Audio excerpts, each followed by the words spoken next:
ভারত কৃষক সভার ৯০তম প্রতিষ্ঠা বার্ষিকী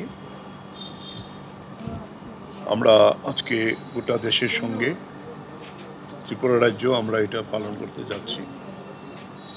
তার রাজ্যের উদ্বোধনী অনুষ্ঠান আমাদের কৃষক খ্যাতমজুর ভবনের মধ্যে অনুষ্ঠিত হচ্ছে।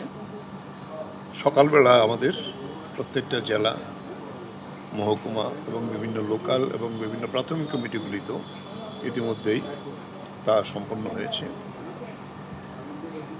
৯০তম যে প্রতিষ্ঠা বার্ষিকী আমাদের দীর্ঘ লড়াই সংগ্রামের মধ্য দিয়ে স্বাধীনতা আন্দোলনে ব্রিটিশ বিরোধী সংগ্রাম, তারপরে বিভিন্ন শাসক দল যারা আছে তাদের বিরুদ্ধে কৃষকদের ঐক্যবদ্ধ সংগ্রামে নেতৃত্ব দিয়ে আসছে সারা ভারত কৃষক সভা। 1936 সালের 11ই এপ্রিল উত্তরপ্রদেশের লখনৌ শহরের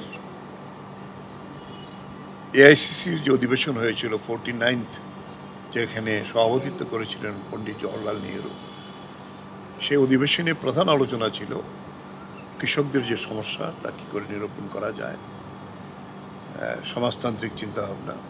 ওই অধিবেশনের ফাঁকেই সারা ভারত কৃষক সভা গঠন করার জন্য লখনৌতেই সিদ্ধান্ত হয়। এরপরে এখান থেকে আমরা আমাদের প্রতিষ্ঠা করি।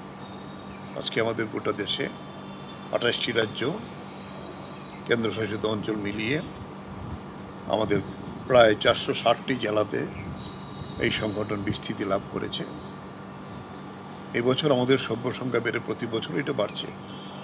1,50,00,000 উপরে আমাদের সভ্য হয়েছে।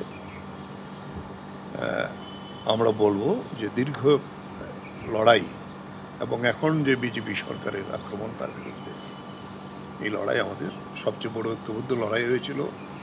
কৃষক সভা তাতে প্রধান শক্তি ছিল। সংযুক্ত মোর্চার নামে 1 বছর সমানে কালো আইন 3টে বাতিল করার জন্য এই লড়াই পৃথিবীর ইতিহাসে একটা বৃহত্তম কৃষক সংগ্রাম।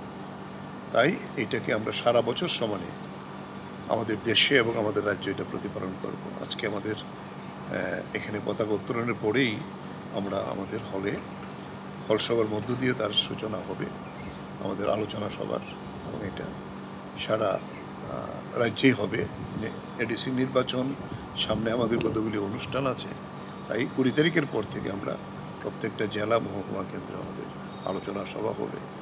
আমাদের লক্ষ্য হইল প্রতিটি গ্রামে আমাদের কৃষক সভা তৈরি করা, প্রতিটি কৃষক পরিবারকে কৃষক সভা অন্তর্ভুক্ত করা।